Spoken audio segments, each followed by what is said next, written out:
Hello everyone, hope you all are doing good. तो जैसे कि आपको पता है +2 केमिस्ट्री में जो सेकेंड पार्ट है आपकी बुक का, उसमें आपको एक लास्ट चैप्टर है जिसका नाम है केमिस्ट्री इन एवरीडे लाइफ।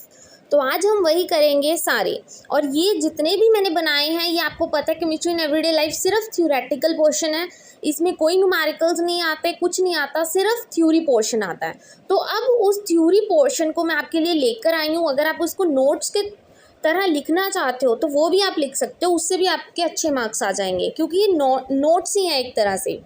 तो हम पहले स्टार्ट करेंगे केमिस्ट्री इन एवरीडे लाइफ का, कि केमिस्ट्री हमारी डेली लाइफ में कहाँ कहाँ काम आती है।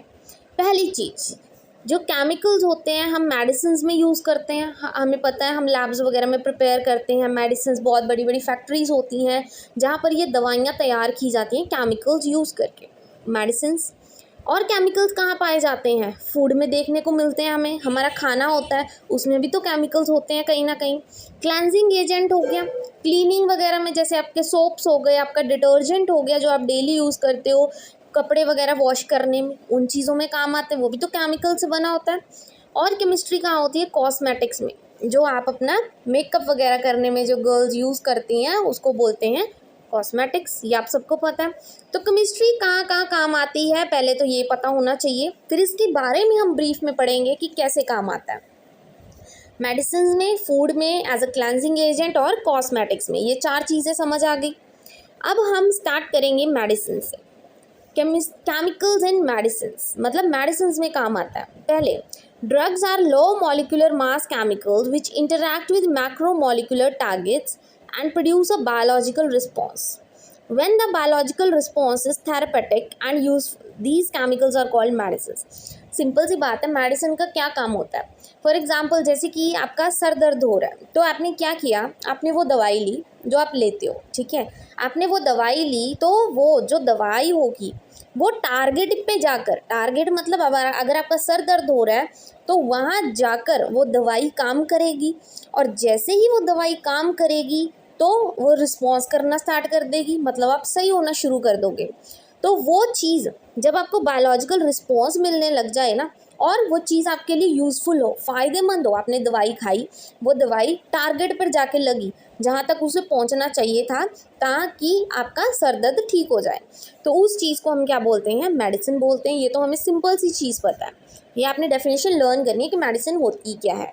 ये थ्योरी पोर्शन है जिस वजह से मैं आपके लिए थ्योरी ही लेकर आई हूँ और इसमें थ्योरी ही है। फिर आ जाता है use of chemicals for therapeutic effect is called chemotherapy. आपको पता है जब आप केमिकल्स यूज़ करते हो, यहाँ पे मेडिसिन की बात हो रही है, ठीक है। वो मेडिसिन वाले जो केमिकल है आप यूज़ करते हो किस चीज़ के लिए? थेरेपी के लिए। जैसे आप थेरेपी करवाते हैं ना कई लोग, तो उस थेरेपी को हम क्या बोलते हैं? कीमोथेरेपी बोलते हैं, ठीक है। फिर आते हैं एंटासिड्स। एंटासिड्स आप सबको पता है बहुत अच्छे से, आपके पेट में जैसे एसिडिटी वगैरह हो जाती है और गैस बनना स्टार्ट हो जाती है, राइट। HCl आप सबको पता है आपके पेट में होता है जिस वजह से वो गैस बननी स्टार्ट हो जाती है। तो जो ड्रग्स होते हैं जो एसिडिटी को रिड्यूस करते हैं उसको हम बोलते हैं एंटासिड। एंटासिड मतलब वो चीज़ हम खाते हैं जिससे हमारे पेट में गैस ना बने, एसिडिटी ना हो, उसको हम बोलते हैं एंटासिड। कौन कौन सी चीज़ें होती हैं? एग्जाम्पल्स तो हर एक के साथ याद करनी है, कोई ऐसी डेफिनेशन नहीं छोड़नी जिसके साथ एग्जाम्पल्स ना हो। एग्जाम्पल्स नहीं छोड़नी क्योंकि एग्जाम्पल्स के ही मार्क्स हैं इसमें। बेकिंग सोडा हो गया हमारा, मेटल हाइड्रोक्साइड हो गए जैसे एल्यूमिनियम हाइड्रोक्साइड, रेंटिडाइन, ये सब चीज़ें क्या है? एक एंटासिड्स हैं। इनमें से 2 एग्जाम्पल्स भी लर्न कर लो, इनफ है आपके लिए। फिर आ जाती है generally liquid antacid are more effective than tablets. उन्होंने क्या बोला कि जो लिक्विड वाली होती है ना एंटासिड, लिक्विड वाली जैसे हम इनो लेते हैं, मैं आपको डेली लाइफ से रिलेट करके बता देती हूँ ताकि आपको ईजी हो जाए पढ़ने में। क्योंकि जो लिक्विड एंटासिड है, लिक्विड एंटासिड जैसे आप इनो लेते हो, एसिडिटी होती है, इनो आप लेते हो, तो जो लिक्विड वाली है वो फटाफट काम करना स्टार्ट कर जाती है। बट जो सॉलिड वाली, जो मतलब टैबलेट है, जो हम दवाई लेते हैं, वो इतनी जल्दी काम नहीं करती। क्यों? इसका रीज़न होता है और ये क्वेश्चन आता ही आता है। Because they have large surface area. जो लिक्विड है उसका सरफेस एरिया लार्ज होता है। Available for interaction and neutralisation of acid. जैसे कि आपने कोई सॉलिड चीज़ ली, वो तो छोटी सी होगी दवाई, लिक्विड लोगे वो ज़्यादा फैली हुई होगी, ज़्यादा फैली हुई होगी तो जल्दी जल्दी वो काम करेगा, छोटू सी जगह होगी टैबलेट की तो वो क्या काम करेगा।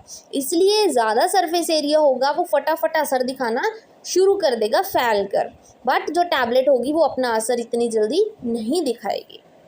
बात समझ आ गई। फिर उसकी बात आती है एंटीसेप्टिक। एंटीसेप्टिक आप सबको पता है बहुत अच्छे से, जब आपकी मतलब चोट वगैरह लग जाती है थोड़ी बहुत तो डॉक्टर भी आपके लगाते हैं, घर पे भी आप नॉर्मली यूज़ करते हो, आपके फर्स्ट एड में होती है एंटीसेप्टिक। तो drugs which are apply to the living tissues such as wounds, cuts and disease skin surface. जब आपके कट्स लग जाते हैं, चोट लग जाती है, उस टाइम आप उस चीज़ को लगाते हो, उसको बोलते हैं हम एंटीसेप्टिक। जैसे मोस्टली हम क्या यूज़ करते हैं, डिटोल यूज़ करते हैं या फ्यूरासिन यूज़ करते हैं, सेवलॉन भी हम यूज़ करते हैं जहाँ तक मुझे पता है, ठीक है। तो सेवलॉन भी आप यहाँ पे लिख सकते हो, वो आपकी मर्जी है, क्योंकि वो लिक्विड फॉर्म में भी आता है, वो सोप की फॉर्म में भी आता है, तो दोनों में आता है, तो आप देख सकते हो उसको लिखना है या नहीं लिखना। तो डिटॉल एंड फ्यूरासिन ये दो एग्जाम्पल्स हैं। अब डिटॉल है, जो डिटॉल है क्या, अगर बाई चांस थोड़ा सा आ गया, डिटॉल एक्चुअल में है क्या। डिटॉल दो चीज़ों से मिलकर बनता है, क्लोरोजाइलिनॉल एंड टर्पिनॉल। डिटॉल दो चीज़ों से बनता है, क्लोरोजाइलिनॉल एंड टर्पिनॉल। ये इनके स्ट्रक्चर आप देख सकते हो बहुत अच्छे से। क्लोरोजाइलिनॉल क्या होता है, क्लोरो एंड दिस वन जाइलिनॉल, मतलब बेंजीन स्ट्रक्चर, ठीक है। ओल की बात आई है, ओल आप सबको पता है, ओल पीछे OH लगता है हमेशा, ये बहुत अच्छे से पता है। फिर आ गया टर्पिनॉल, फिर भी OH लगा है, ये आप देख सकते हो, मतलब इससे आपको पता लग जाएगा कि बेंजीन स्ट्रक्चर का ओल लगना है OH। Now comes up with bithionol. अब बिथेनॉल क्या है ये अच्छे से देखना। Bithionol is added to soap to impart antiseptic properties to reduce the odor produced by bacterial matter on the skin।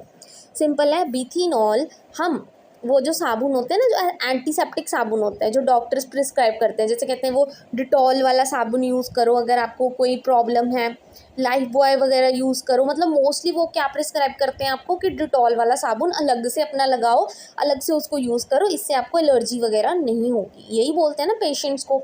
वो होता है बिथेनॉल। उन सोप्स में क्या होता है, बिथेनॉल होता है, क्योंकि उसमें एंटीसेप्टिक प्रॉपर्टी होती है, मतलब जल्दी जल्दी फटाफट अगर आपके कोई कट लगा है, कोई इंजरी है, डिटॉल से अगर आप नहाओगे, डिटॉल आप यूज़ करोगे तो आप फटाफट सही हो जाओगे, क्योंकि उसमें क्या होती है, एंटीसेप्टिक प्रॉपर्टी होती है। एंटीसेप्टिक क्या होता है, जो आप कट्स वगैरह पे लगाते हो ताकि आप फटाफट अच्छे हो जाओ, ठीक है। और उससे क्या होता है, जो स्मेल होती है, जैसे बैक्टीरिया इकट्ठा हो जाता है आपकी बॉडी में, स्किन में आपके कट लग जाते हैं ना, तो वहाँ पे जर्म्स आने स्टार्ट हो जाते हैं, तो उस वजह से वो डिटॉल वगैरह लगाया जाता है ताकि वो जर्म्स वगैरह भी ना रहे, ठीक है। वो कौन सी चीज़ होती है उस साबुन में, बिथेनॉल होती है, और ये है बिथेनॉल का स्ट्रक्चर, अगर आपको बनाना आ गया। बहुत सिंपल है, इसमें कुछ नहीं है, सिंपल एक एस लगाया हुआ है, दो बनाए हुए हैं बेंजीन रिंग, और क्लोरीन लगाई हुई है तीनों साइड्स पे, ये आप सिंपल देख सकते हो, सिंपल ओल लगा हुआ है bithionol, right. Now comes the tincture of iodine. Tincture of iodine भी आता है question. It is 2 to 3% solution of iodine in alcohol which is powerful antiseptic for wounds।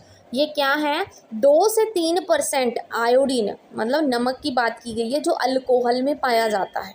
Alcohol आप सबको पता है, वो 2 से 3%, मतलब चुटकी भर वो जो सोल्यूशन है ना आयोडीन का, वो अल्कोहल में डाला जाता है, और वो क्या करता है, एक एंटीसेप्टिक की प्रॉपर्टी देता है, मतलब उससे आपकी जो जलन वगैरह है वो कम हो जाती है। वो आपके जो कट लगे होते हैं अल्कोहल में, हल्का सा 2 से 3% सोल्यूशन डाला जाता है उसका, जिससे आपका बिल्कुल सही हो जाता है वो जो वूंड लगा है या कट लगा। उसमें कौन सी चीज़ें यूज़ होती हैं, आयोडोफॉर्म यूज़ करते हैं हम, एंटी हिस्टामिन यूज़ करते हैं। ये 2 एग्जाम्पल्स हैं इसके एक तरह से। आयोडोफॉर्म फार्मूला आप सबको पता है, CHI3। किसके काम आता है, it is use as antiseptic for wounds. Iodoform use किया जाता है एज अ एंटीसेप्टिक, ताकि फटाफट आप अच्छे हो जाओ। फिर आता है एंटी हिस्टामाइन। एंटी हिस्टामाइन क्या होता है, ये ड्रग होता है for the treatment of allergy. जब आपके वो एलर्जी वगैरह हो जाती है ना, आपके मतलब खारिश वगैरह होना स्टार्ट हो जाती है, वो रेड रेड हो जाता है वो पार्ट, तो उसके ऊपर क्या लगाया जाता है, एंटी हिस्टामाइन लगाया जाता है। एग्जाम्पल इसकी ये रही, डायफिनाइल हाइड्रामाइन, ये आपको याद करना होगा। फिर उसके बाद हम देखेंगे एनाल्जेसिक्स। अब एनाल्जेसिक्स क्या होते हैं ये भी आपको पता होना चाहिए। एनाल्जेसिक ऐसा ड्रग होता है use to relieve the pain. अगर आपके पेन हो रहा है तो उस टाइम आप ये एनाल्जेसिक लेते हो, जिससे आपका पेन क्या हो जाता है, कम हो जाता है। ये एक तरह के ड्रग होता है और इसमें दो तरह के होते हैं, एक होते हैं नारकोटिक्स, एक होते हैं नॉन नारकोटिक्स। नारकोटिक्स में एग्जांपल आ जाती है पैरासीटामोल, एस्पिरिन, ये आप नॉर्मल जो दवाइयाँ लेते हो, राइट। और नॉन नारकोटिक्स में आ जाती है मॉर्फिन। ये आपको समझ आ गया, सिंपल सी चीज़ थी। एनाल्जेसिक क्या होता है, जिससे आपकी पेन कम हो जाती है। Narcotic and non narcotic. Narcotic कौन से होते हैं, पैरासीटामोल जो आप नॉर्मली यूज़ करते हो, और नॉन नारकोटिक जो मॉर्फिन होता है। फिर आता है ट्रैंक्विलाइज़र। अब ट्रैंक्विलाइज़र क्या होता है, ट्रैंक्विलाइज़र बहुत बार क्वेश्चन आया हुआ है पेपर में। ट्रैंक्विलाइज़र जब आप बहुत ज़्यादा स्ट्रेस में होते हो, आपको बहुत ज़्यादा गुस्सा आता है, कोई आपको दिमागी बीमारी है, उस टाइम ये ट्रैंक्विलाइज़र यूज़ किया जाता है। सिंपल है, हीरोइन यूज़ करते हो, बार्बिट्यूरस एंड साइक्लोनेल। हीरोइन वगैरह आपको पता है, गांजा वगैरह, वो जो नशा होता है एक तरह से, आपको माइंड को सही करने के लिए ही तो होता है वो सब चीज़ें, उनको हम ट्रैंक्विलाइज़र्स में ही काउंट करते हैं। तो वो क्या होती है, ट्रैंक्विलाइज़र, जिससे आपका स्ट्रेस वगैरह कम हो जाता है। कई तो होते हैं ड्रिंक्स करने लग जाते हैं, अल्कोहल्स लेते हैं, हीरोइन लेते हैं, वो ड्रग्स लेना स्टार्ट कर देते हैं, राइट। तो वो चीज़ें आती हैं इसमें ट्रैंक्विलाइज़र्स में। फिर आती है एंटी फर्टिलिटी ड्रग। अब एंटी फर्टिलिटी ड्रग्स कौन से होते हैं, drugs which are use to reduce the birth rate.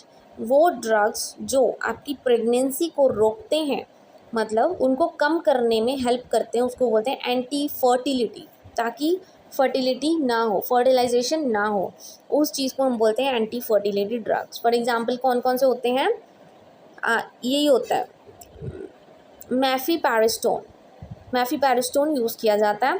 और एंटी फर्टिलिटी ड्रग्स क्या होते हैं, केमिकल्स होते हैं that suppress the action of hormone that promotes pregnancy, ठीक है। ये ऐसे केमिकल्स होते हैं जो सप्रेस कर देते हैं हार्मोन के एक्शंस को, जो प्रमोट करते हैं आपकी प्रेगनेंसी को। ये ड्रग्स एक्चुअली क्या करते हैं, रिड्यूस कर देते हैं chances of pregnancy and act as a product as a protection. ये एज अ प्रोटेक्शन काम करते हैं, जिस वजह से आपकी प्रेगनेंसी क्या है, नहीं होती, जिससे आपका बर्थ रेट क्या होता है, रिड्यूस हो जाता है। आपकी प्रेगनेंसी में कोई इशू भी नहीं होता, बट उसके साथ साथ बर्थ रेट भी कम हो जाते हैं, मतलब एज अ प्रोटेक्शन काम करती है ये। फिर आ जाता है एंटीपायरेटिक्स। एंटीपायरेटिक्स एक्चुअली ड्रग्स होते हैं जो हमारी बॉडी के टेम्परेचर को कम करने में काम आते हैं, राइट।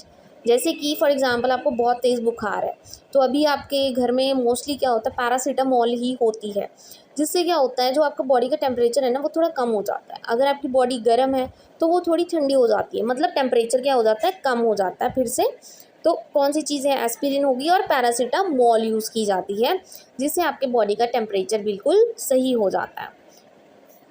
फिर आते हैं, अब आती हैं एंटीमाइक्रोबियल्स। अब एंटीमाइक्रोबियल्स क्या होते हैं, माइक्रोबियल्स नाम से ही पता लग रहा है माइक्रोब्स की बात हो रही है या माइक्रो ऑर्गेनिजम्स की बात हो रही है। ये वो ड्रग्स होते हैं जो इनहिबिट करते हैं, मतलब स्टॉप कर देते हैं एक्शन या ग्रोथ ऑफ माइक्रोब्स, ताकि माइक्रोब्स हैं जो आपकी बॉडी पे ज़्यादा ना ग्रो करें, जिस वजह से एंटी माइक्रोबियल्स यूज़ किए जाते हैं। मतलब एंटी माइक्रोबियल्स हेल्प करते हैं माइक्रो ऑर्गेनिजम्स को किल करने में। क्या क्या यूज़ करते हैं, जैसे हम एंटीबायोटिक्स, डिसइंफेक्टेंट और एंटीसेप्टिक्स यूज़ करते हैं। जैसे कोई कट लग जाता है, जो अभी बताया ना आपको, आसपास वो जर्म्स आ जाते हैं, वो होते हैं माइक्रोब्स को किल करने के लिए एंटी माइक्रोबियल्स यूज़ किए जाते हैं। जैसे हम एंटीबायोटिक्स यूज़ करते हैं, राइट, डिसइंफेक्टेंट्स यूज़ करते हैं और एंटीसेप्टिक यूज़ करते हैं। अब हम पढ़ेंगे एक्चुअल में एंटीबायोटिक्स क्या होते हैं। एंटीबायोटिक्स वो ड्रग्स होते हैं which are produced by living cells and the capable of inhibiting the life process of microorganism. वो चीज़ें जो माइक्रो ऑर्गेनिज्म की जो लाइफ प्रोसेस है ना, उसको कम कर देता है। मतलब जो माइक्रोब्स हैं, फिर वो जो माइक्रो ऑर्गेनिजम्स हैं ना, वो किल हो जाते हैं, जिस वजह से उनकी लाइफ स्पैन कम हो जाती है, उनकी डेथ हो जाती है। इन शॉर्ट अगर बोला जाए तो कौन सी चीज़ें होती हैं, एग्जाम्पल टेट्रासाइलिन एंड पेनिसिलिन। ये दो एग्जाम्पल्स हैं, वो आपको पता होनी चाहिए। कौन सी दवाई, मतलब कौन सा एंटीबायोटिक ऐसा है जो माइक्रो ऑर्गेनिजम्स को किल करता है, तो उसका नाम है penicillin and tetracycline. Now comes chemicals in food. अभी हमने मेडिसिन के बारे में थोड़ा पढ़ लिया। आई होप आपको ये समझ आ गया कि मेडिसिन कैसे कैसे क्या चीज़ें यूज़ होती हैं, एंटीसेप्टिक, एंटीबायोटिक, एंटीमाइक्रोबियल्स, ये सब के एक एक एग्जाम्पल लर्न करने ही करने हैं। ये सारा थ्योरी पोर्शन है, इसमें ज़्यादा कुछ करने की ज़रूरत नहीं है, सिर्फ थ्योरी कर लो बहुत अच्छे से। फिर आता है केमिकल्स इन फूड। अब खाना खाते हैं हम, उसमें केमिकल्स भी होते हैं, ये भी हमें पता। Chemicals which are added to food to improve its keeping qualities, appearance, taste, odour and nutritive value are called food additives. Food additive मतलब फूड में ऐड की हुई कोई चीज़। फूड में हम कोई चीज़ या वो केमिकल क्यों मिलाते हैं? ताकि उसको ज़्यादा देर तक रखा जाए। आप शादियों में जाते हो, आप देखते हो, फॉर एग्ज़ाम्पल हम वहाँ पे शाही पनीर खाते हैं, राइट? तो वो शाही पनीर या कोई भी मतलब खाने की चीज़ हो ना, तो उसको इस तरह से बनाया जाता है कि वो अट्रैक्टिव होती है, मतलब देखने में अच्छी होती है, उसकी अपीयरेंस भी अच्छी होती है, उसकी क्वालिटी भी हमें अच्छी लगती है, और ताकि वो ज़्यादा देर चल सके, इसलिए वो इस तरह से केमिकल्स डाल के बनाई जाती हैं। उसका टेस्ट भी अच्छा होता है, उसकी खुशबू भी अच्छी होती है, और उसकी न्यूट्रिटिव वैल्यू भी सही रहे, उसको हम बोलते हैं फूड एडिटिव। फूड में कुछ ऐड करना, ये आपका खाना है, उसमें आपने कोई केमिकल ऐड किया ताकि वो देखने में भी अच्छा लगे, उसका टेस्ट भी अच्छा आए, सब कुछ अच्छा हो उसमें, राइट? फिर आते हैं फूड प्रिजर्वेटिव। फूड प्रिजर्वेटिव आप सबको पता है, फूड को बचा के रखना, प्रिजर्व करना मतलब उसको बचाना। वो कंपाउंड्स जो यूज़ किए जाते हैं to protect the food against bacteria, yeast, mould, उसको बोलते हैं फूड प्रिजर्वेटिव। फॉर एग्जांपल जैसे कि आपने ब्रेड लिया, बहुत मतलब उस टाइम खा लिया तो वेल एंड गुड, बट अगर आप ब्रेड को रखोगे तो आपने ब्रेड रख दिया, आप देखोगे थोड़े दिन बाद उस पर वाइट फंगस टाइप्स हो जाता है, राइट? तो ब्रेड मोल्ड की बात की गई है, उस पर फंगस टाइप बैक्टीरिया सा आ जाता है, गंदगी हो जाती है, राइट? तो वो चीज़ें होती हैं कि जो मतलब उसको प्रोटेक्ट करने में काम आती है, उसको हम फूड प्रिजर्वेटिव बोलते हैं। तो हम क्या करते हैं, टेबल सॉल्ट लगा देते हैं उस पर, मतलब टेबल सॉल्ट भी प्रोटेक्ट करते हैं ना, उसके ऊपर नमक छिड़क दोगे तो उसको प्रोटेक्ट करता है। जैसे आप अचार डालते हो, अचार डालने के बाद आप क्या करते हो, उसमें नमक डालते हो अच्छे से, क्यों डालते हो? ताकि वो ज़्यादा देर तक चल सके, फूड को प्रिजर्व करे, प्रोटेक्ट करके रखे। और सिट्रिक एसिड भी डालते हो थोड़ा सा खट्टापन के लिए, और सोडियम बेंजोएट तो आता ही आता है इसमें, right? Now comes artificial sweetening agent. Artificial sweetening क्या होता है? मतलब एक होती है स्वीटनिंग एजेंट जो आपकी फूड को स्वीटनेस देती है, जैसे कि आपने खाने में ज़्यादा मीठा मिला दिया, शक्कर मिला दिया, गुड़ मिला दिया, चीनी मिला दी, ताकि वो बहुत ज़्यादा मीठा हो जाए। और कुछ चीज़ें होती हैं आर्टिफिशियली, मतलब आर्टिफिशियल स्वीटनेस थोड़ी देर के लिए। फॉर एग्जाम्पल किसी इंसान को शुगर की प्रॉब्लम है, तो वो क्या करेगा, शुगर फ्री की गोलियाँ आपने देखी होंगी, येलो से उसमें बॉक्स में आती हैं, राइट? तो वो क्या करता है, वो मीठा तो नहीं खा सकता, बट आर्टिफिशियल, मतलब परमानेंट वाला नहीं, आर्टिफिशियल थोड़ा सा खुद को मीठा फील करवाने के लिए वो 2 गोलियाँ या 3 गोलियाँ उसमें डाल देता है, ताकि उसको स्वीटनेस महसूस हो कि उस चीज़ में भी मीठा है, और उसको पीने में भी वो अच्छी लगे चीज़, चाहे वो चाय हो, चाहे वो दूध हो, उसमें हल्का सा मतलब उसने आर्टिफिशियल स्वीटनिंग एजेंट बना दिया। जैसे सुक्रोस हो गया, टेबल शुगर जो हम सिंपल यूज़ करते हैं घर में, चीनी। फ्रक्टोस हो गया, most widely use natural sweetener, ये नेचुरल है, जिसमें बहुत ज़्यादा मीठा होता है। जैसे आप रसगुल्ले खाते हो, जलेबियाँ खाते हो, उसमें जो मीठा होता है वो सुक्रोस और फ्रक्टोस ही होता है, सुक्रोस ही होता है, वो चीनी ही डाली होती है, वो होते हैं नेचुरल स्वीटनर। नेचुरल मतलब जो नेचुरली हम यूज़ करते हैं, जिसमें बहुत ज़्यादा मीठा होता है, but they add to a calorie intake and promote the tooth decay. ये भी आपको सब पता है, ज़्यादा मीठा खाने से क्या होगा, टीथ में जर्म्स लग जाएंगे, जिस वजह से आपको टूथ एक होगा। टूथ एक मतलब आपके टीथ दर्द करने लग जाएंगे, और उस प्रॉब्लम को अवॉइड करने के लिए लोग क्या करते हैं, आर्टिफिशियल स्वीटनिंग एजेंट लेते हैं। आर्टिफिशियल स्वीटनिंग एजेंट जो शुगर फ्री की गोलियां मैंने बताई है, सिर्फ दिखावे के लिए थोड़ा सा मीठा डाल देते हैं, ताकि खुद को हौसला हो जाए कि हाँ उसमें मीठा है, हम खा सकते हैं, बट एक्चुअल में नेचुरल सुक्रोज और फ्रक्टोज होते हैं, जो हम चीनी डालते हैं बहुत ज़्यादा मात्रा में। ये आप देख सकते हो स्वीटनिंग एजेंट्स, मीठा मीठा बहुत सारा। फिर आ जाते हैं नेचुरल स्वीटनिंग एजेंट, 3 तरह के होते हैं। ये एग्जांपल आपने लर्न करनी है कौन कौन से होते हैं। नेचुरल की बात हुई है, आर्टिफिशियल की बात नहीं हुई। एस्पर्टेम, एलिटेम एंड सुक्रालोन, ये 3 आप लर्न करोगे एग्जाम्पल्स। फिर आते हैं एंटीऑक्सीडेंट्स। एंटीऑक्सीडेंट्स अब क्या आते हैं, वो compound which are use to prevent oxidation of fats in the processed food, जैसे पोटैटो चिप्स हो गए, आपके बिस्किट्स हो गए, क्रैकर्स हो गए, ये सब चीज़ें, मतलब जो जैसे कि आप बहुत सारी चीज़ें खाते हो जो आपको फैट देती है, जैसे आप चिप्स खाते हो, कुरकुरे वगैरह आप खाते हो, जैसे हम कहते हैं भाई उसको खाने से बहुत ज़्यादा फैट आती है, पोटैटो चिप्स, आलू से तो सबसे ज़्यादा फैट आती है, बिस्किट्स वगैरह खाते हो जिसमें इतना मीठा होता है। तो उस चीज़ों को बचाने के लिए, उस फैट को बचाने के लिए हम क्या यूज़ करते हैं, एंटीऑक्सीडेंट यूज़ करते हैं। एक मोस्ट जो फेमस एंटीऑक्सीडेंट है उसका नाम क्या है, BHA, ब्यूटालेटेड हाइड्रोक्सी एनिजोल, ये आपको याद करना होगा। Butylated hydroxy anisole.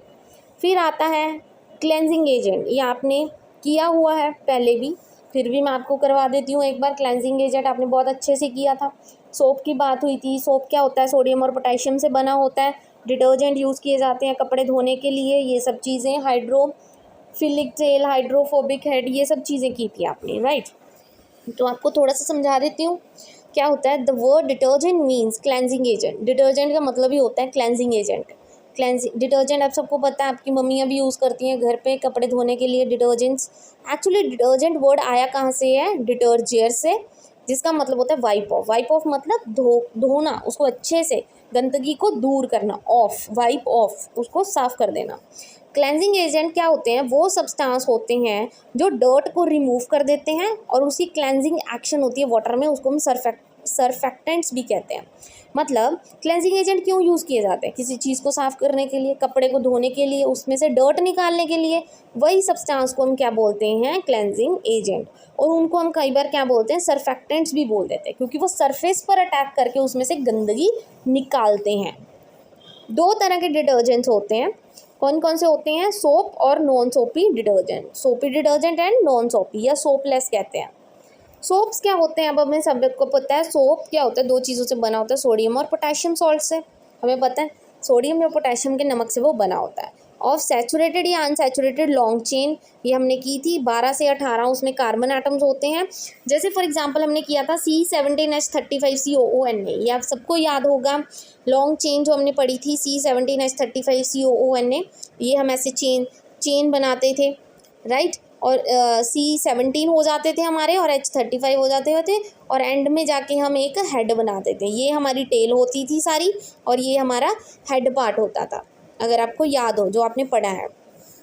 फिर आते हैं टाइप्स ऑफ सोप। सोप कितनी तरह के होते हैं? मैंने 3 डिस्क्राइब किए हैं, आप और भी कर सकते हो अगर आपकी मर्ज़ी है। Toilet soap, medicated soap and shaving soap. Toilet soap आप सबको पता है वो क्या होते हैं? They were prepared using better grade of oil. उसको अच्छे ऑयल से बनाया जाता है, एंड परफ्यूम्स डाले जाते हैं ताकि उसमें से खुशबू अच्छी आए। ये आप सबको पता है। आप होटल्स वगैरह में रहने जब जाते हो, जैसे कई बार छुट्टियों में जाते हो, वहाँ पे आप होटल रेंट पे लेते हो, तो आप देखते हो वहाँ पे जो बाथरूम्स होते हैं उसमें क्या होता है? सोप्स होता है, वो छोटा सा सोप होता है। वो अलग से टॉयलेट सोप होता है जो बनाया जाता है, और उसमें से खुशबू आती है, मतलब उसमें सेंट डाला जाता है, परफ्यूम डाला जाता है, ताकि उसमें से अच्छी खुशबू आए। फिर आ जाते हैं मेडिकेटेड। मेडिकेटेड सोप आप सबको पता है, वो मेडिसिन का जो काम करते हैं। जैसे डिटॉल हम यूज़ करते हैं, या बिथिनॉल, मैंने आपको समझाया था पहले भी कि जो डिटॉल होता है उसमें एंटीसेप्टिक प्रॉपर्टी होती है, जिससे आपके जो कट्स वगैरह लगे होते हैं जल्दी हील हो जाते हैं, जल्दी ठीक हो जाते हैं। शेविंग सोप्स क्या होता है? उसमें ग्लिसरॉल होता है to prevent the drying, simple. फिर आ जाती है डिसएडवांटेज ऑफ सोप। सोप तो हम यूज़ करते हैं, हम साबुन यूज़ करते हैं, बट उसका नुकसान क्या है? पहले तो हम थोड़ा सा फ़ायदा देखेंगे। सोप हमें पता है गुड क्लेंजिंग एजेंट है, क्लीनिंग करने में हेल्प करता है, और 100% बायोडिग्रेडेबल माइक्रो ऑर्गेनिज्म है present in the sewage waste, can completely oxidize soap to CO2. As a result it doesn't cause any pollution problem. Soap होता है जो कभी भी पोल्यूशन प्रॉब्लम नहीं करता, ये हम सबको पता है, ये इसकी अच्छी बात है। तो इसका डिसएडवांटेज क्या हुआ? तो इसका डिसएडवांटेज क्या है कि जो सोप्स होते हैं ना, कभी भी हार्ड वाटर में यूज़ नहीं किए जाते। आपको पता है 2 तरह का वाटर होता है, सॉफ्ट वाटर और हार्ड वाटर। सॉफ्ट वाटर हमेशा क्या करता है? झाग बनाता है, और जो हार्ड वाटर होता है कभी भी झाग नहीं बनाता, राइट। हमने देखा होगा कई बार हम हिली प्लेसेस पे जाते हैं, वहाँ पे जो पानी होता है, जब हम हैंड वॉश वगैरह करते हैं, कभी भी उन सोप से ना मतलब झाग नहीं निकलती, राइट। वो होते हैं हार्ड वाटर। क्योंकि since calcium and magnesium ions present in hard water produce curdy precipitates of calcium and magnesium soaps. क्योंकि इसमें क्या होता है? कैल्शियम और मैग्नीशियम प्रेजेंट होते हैं, जिस वजह से वो झाग नहीं निकलती। ये आप रिएक्शन देख सकते हो जो आपने सोप की है। C17H35COONA प्लस क्या किया? CaCl2, और हमें मिला क्या? ये C17H35COO bracket close 2Ca plus sodium chloride हमें बाहर निकल गया, राइट। सिंपल था। अब आ गया सोपलेस सोप या सिंथेटिक डिटर्जेंट, जो हमने किया था। एक हमने सोप्स के बारे में पढ़ा, और अब हम पढ़ेंगे सेकंड टाइप ऑफ डिटर्जेंट, वो है सिंथेटिक डिटर्जेंट। सिंथेटिक डिटर्जेंट क्या होता है? जो एक्चुअल में तो उसमें सोप की हर तरह की प्रॉपर्टी होती है, पर वो कभी भी सोप नहीं होता, इसलिए उसको सोपलेस सोप कहते हैं, ठीक है। मतलब होता तो वो सोप की तरह है, सिंपल सोप की तरह, सिंपल साबुन की तरह, बट उसमें कोई भी सोप नहीं होता। एडवांटेजेस क्या है सिंथेटिक डिटर्जेंट के? एडवांटेज देखा जाए सोप्स के ओवर, मतलब सोप्स है एक तरफ डिटर्जेंट है, तो डिटर्जेंट का क्या फ़ायदा है बट सोप का इतना नहीं है। तो डिटर्जेंट का क्या फ़ायदा है कि डिटर्जेंट को हम दोनों ही सॉफ्ट वाटर में और हार्ड वाटर में यूज़ कर सकते हैं। डिटर्जेंट को ordinary soaps cannot be use in hard water, but जो सोप्स होते हैं उनको हम हार्ड वाटर में यूज़ नहीं कर सकते क्योंकि वो झाग नहीं बनाते, बट जो डिटर्जेंट होते हैं हम उनको दोनों में यूज़ कर सकते हैं, right. The detergent can be use for washing all type of fabric without any damage. हर तरह का कपड़ा हम डिटर्जेंट से धो सकते हैं बिना किसी डैमेज के, बिना कपड़े को ख़राब किए हम डिटर्जेंट से साफ़ कर सकते हैं। साबुन से थोड़ी आप कपड़े धो सकते हो। फिर आ जाता है लास्ट टॉपिक और बहुत ज़्यादा interesting topic, chemistry in cosmetic. Cosmetics आप सबको पता होगा क्या होते हैं, जो आपको ब्यूटीफुल बनाने में हेल्प करते हैं। तो कॉस्मेटिक्स फटाफट से पढ़ेंगे। These are use for decorating, खुद को डेकोरेट करने के लिए, ब्यूटीफाइंग करने के लिए, और अपनी कॉम्प्लेक्शन ऑफ स्किन, मतलब अपनी स्किन का कलर सही करने के लिए यूज़ किए जाते हैं। कुछ कॉस्मेटिक्स की बात करते हैं, क्रीम्स होगी, परफ्यूम होगी और टैल्कम पाउडर हो गया। क्रीम्स आप सबको पता है उसमें क्या होते हैं, ऑयल्स या फैट्स होते हैं पानी में, ये तो हमें सबको पता है। क्रीम लिक्विड ही होती है। फिर आती है परफ्यूम्स की बात। परफ्यूम क्या होते हैं, प्लेजेंट एडोर होते हैं, जैसे सैंडलवुड ऑयल हो गया, मतलब चंदन का तेल हो गया, वो परफ्यूम ही होता है एक तरह से, जिसमें से इतनी अच्छी खुशबू आती है। फिर आ जाता है last talcum powder. Talcum powder आपको सबको पता ही है, इसकी भी मेडिकेटेड प्रॉपर्टी होती है। टैल्कम पाउडर हम इसलिए यूज़ करते हैं जब हमारी बॉडी पे ना रैशेस, खारिश वगैरह होना स्टार्ट हो जाती है, इरिटेशन होती है हमें, राइट, हमारी बॉडी रेड रेड होने लग जाती है खारिश करने की वजह से, और जिस वजह से हम क्या यूज़ करते हैं, टैल्कम पाउडर यूज़ करते हैं। उसमें टैल्क हो गया, चौक हो गया, जिंक स्टीरेट हो गया, suitable perfume and constituent of talcum powder. Talcum powder में क्या क्या होता है, टैल्क होता है, चौक होता है हल्का सा, जिंक स्टीरेट होता है, ये सब चीज़ें किस में होती हैं, टैल्कम पाउडर में। तो इससे आपका केमिस्ट्री इन एवरीडे लाइफ ख़त्म हो जाता है, और ये सारा थ्योरी पोर्शन था जो मैंने आपको समझा दिया। I hope today's video is useful for you. Thank you very much and please don't forget to like and subscribe my channel.